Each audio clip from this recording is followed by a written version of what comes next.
Oh. Don't worry, it will soon be over.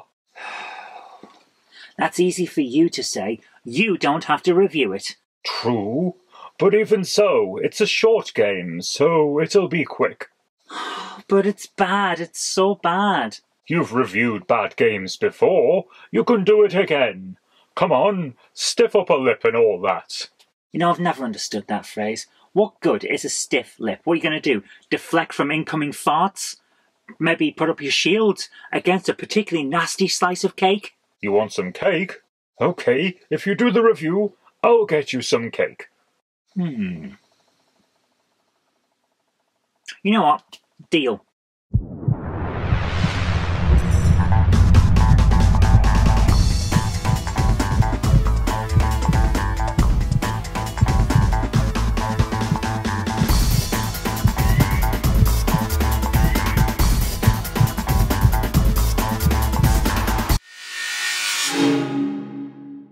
I love games.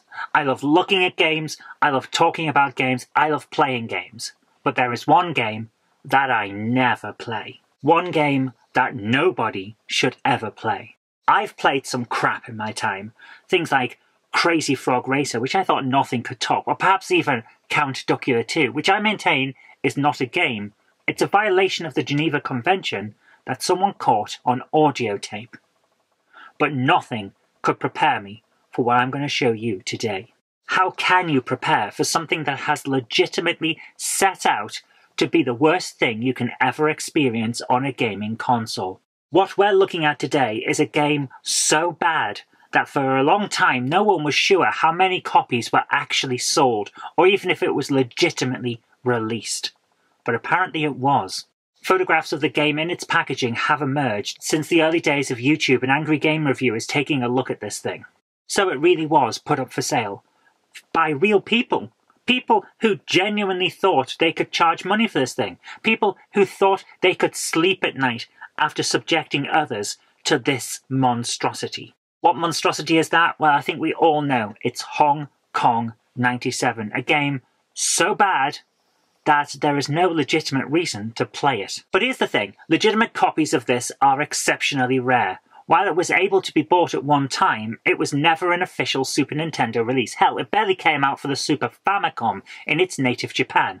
So I am going to have to do something that I have never done before while reviewing a console game on this show. I'm going to have to download a ROM and put it onto my Super Everdrive cartridge so that I can play it so that you don't have to. Let's get this over with. Do I have the right to take this card and put it into this cartridge and create such horrors that the world should never be subjected to? Do I have that right? But I must. For the sake of gaming, I must. Here goes. Be brave. For gaming!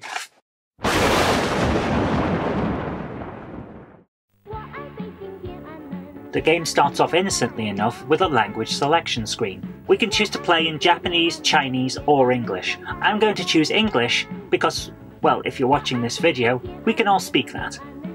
Next, we're asked if we'd like to sell our own games to the publisher of this mess. Apparently, they'll accept anything, and given the quality of what we're about to experience, I do not doubt that claim. After that, we're asked if we'd like to sell their games in our own shop. I don't have a shop, and even if I did, I wouldn't want this dross clogging up my shelves. It would never sell. Nobody bought this thing back in the day, and the only people who play it now are idiots, so why would I want to sell it? Stop with the sales pitch, guys. Let me play the game. Finally, we get to the title screen, and it's just as big a mess as we expected. Despite selecting English from the language options, the majority of the text is in kanji. Thankfully, I can read this, because I am, in case you didn't already know, a reformed otaku from the golden age in the 90s of late-night anime on Channel 4. So allow me to translate. Produced by Yoshiki Software Company. Hong Kong 97. Copyright 1995. Happysoft. So who is this Yoshiki Software Company, aka Happysoft? Well, Turns out it's a small mail-order company rather than any kind of big-name manufacturer. I mean, did you expect it to be a big-name manufacturer? I certainly didn't. And yeah, it's not unsurprising, because who would want to take credit for making this game? But it turns out this mess was actually the work of one person, with a little programming help from a friend. It's writer and essayist Yoshika Kurosawa, who also goes by the nickname of Kowloon. Apparently he was frustrated with Sega and Nintendo having a stranglehold on what could be produced for their consoles, so he set out to make the worst game possible as a way of sticking it to the man. With the aid of a programmer from Enix, who later merged with Squaresoft to become Square Enix, yeah, that's Square Enix, he created this thing, this masterpiece of kusoge. What's kusoge?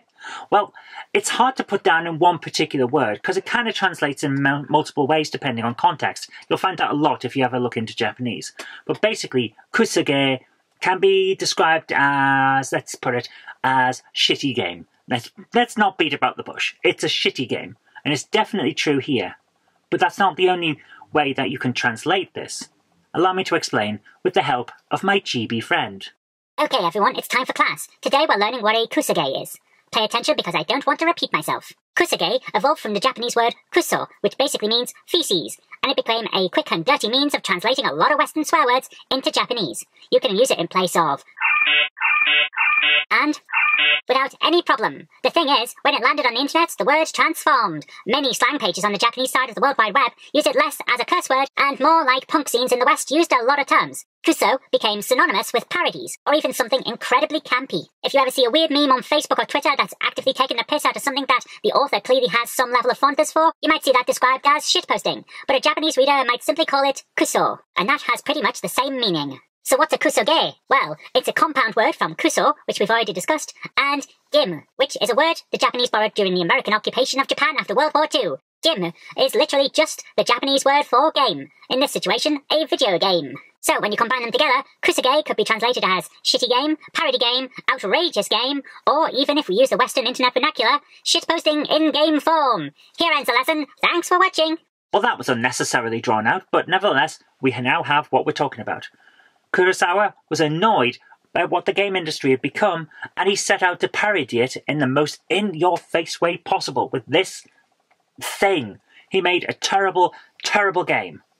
Now we have to play it to see just how terrible it really is.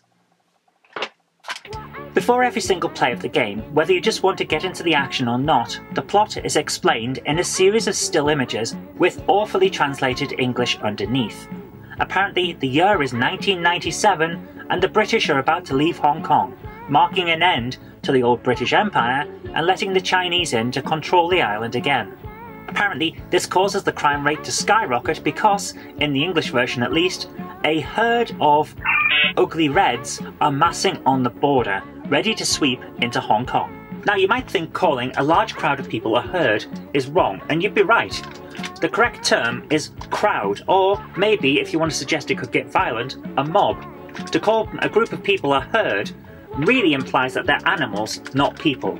Now normally I would put that down to a simple translation error, but here I actually think it's intentional, because this whole game is designed to be as outrageous as humanly possible. Anyway, apparently Chris Patton, the final British governor of Hong Kong, has called in Chin, a relative of Bruce Lee, to murder all the Chinese people in existence in order to save the day. This seems a bit extreme to me, but there you go. According to the accompanying documentation, if you can read it in Japanese, Chin is addicted to heroin, and that's why the only item on screen that you can pick up is a syringe. If you pick this up, you gain temporary invincibility, and you'll need it, because if you're not invulnerable, one hit from anything in the game will kill you. You have only one life, so it's one hit and game over. This game does not muck around. Apparently the Chinese government is onto Britain's game and has been secretly developing an ultimate weapon of their own. They've inflated the severed head of Chinese leader Deng Xiaoping to stupidly massive size, and now he's become an ultimate weapon! When you meet him in the game, all he can do is bounce around the screen, hoping to crush you as you play. He's not really an ultimate weapon in that regard. He does, in fact, have the same special move as a giant teddy bear from the first boss fight in James Pond 2, codename Robocod. Coincidence? Probably. So when all that text is finally over, you get to see the game in all its glory. Take a look at that. Take a good, long look, because that is all there is. It's just a screen with a background that changes each time you play, and a bunch of badly rendered sprites. The position of the sprites when they begin their descent down the screen is entirely random, and it's pretty obvious that the only animation comes from flipping the sprites horizontally as they move around the screen. Businessmen walk slowly down the screen, and they rarely, if ever, fire at you. Meanwhile, the arseholes in red are fast, shoot a lot, and are going to be your main problem. Occasionally one of the enemies will drop a spinning circular thing when they die. Don't touch it, it will kill you. Oh, and cars sometimes drive from the side of the screen without warning. They'll start off reasonably slow and then speed up.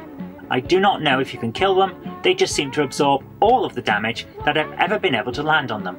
And that's it, that is the game. You basically have to survive for as long as you can from an onslaught of enemies. And once you do that, you get to a boss fight. It doesn't even seem to matter if you kill a lot of the enemies or just dodge them. As long as you get this far through the game, you get a boss fight. The ultimate weapon is the easiest boss I've fought in a game since my review of James Pond 2. He doesn't shoot at you, he moves slowly as you kill him in just a few shots. Just dodge his crushing attack and he's a sitting duck. Once he's dead, the game continues with more randomly appearing enemies until you get to fight the ultimate weapon guy again. Rinse and repeat. The only other thing that I have to talk about with this game is the hideous game over screen.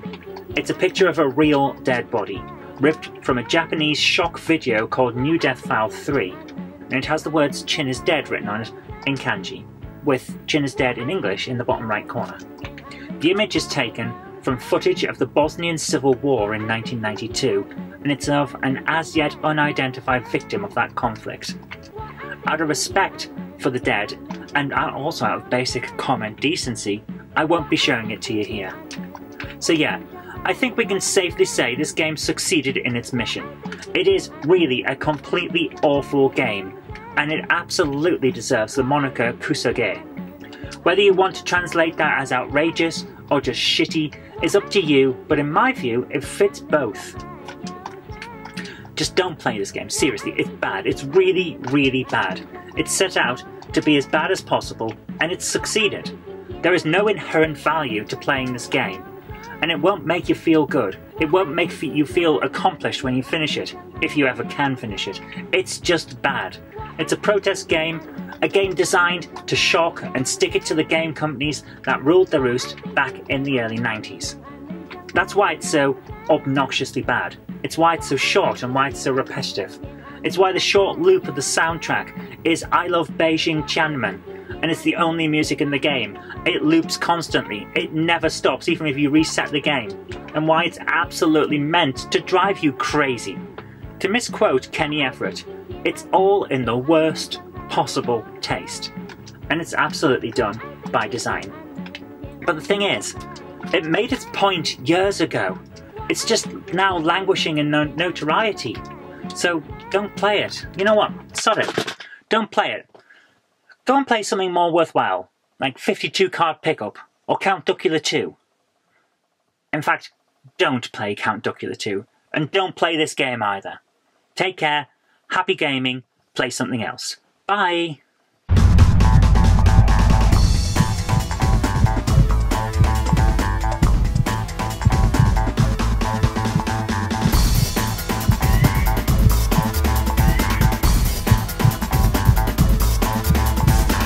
If you like the show, please consider supporting me on Patreon. It really does help create future videos. That's patreon.com/Zoe kirk-robinson. And I've got an extra special thanks going out to Chief89, Sam Yates, Retro Mickey 82, Mo Henry, and George Botterini. Thank you so much, guys.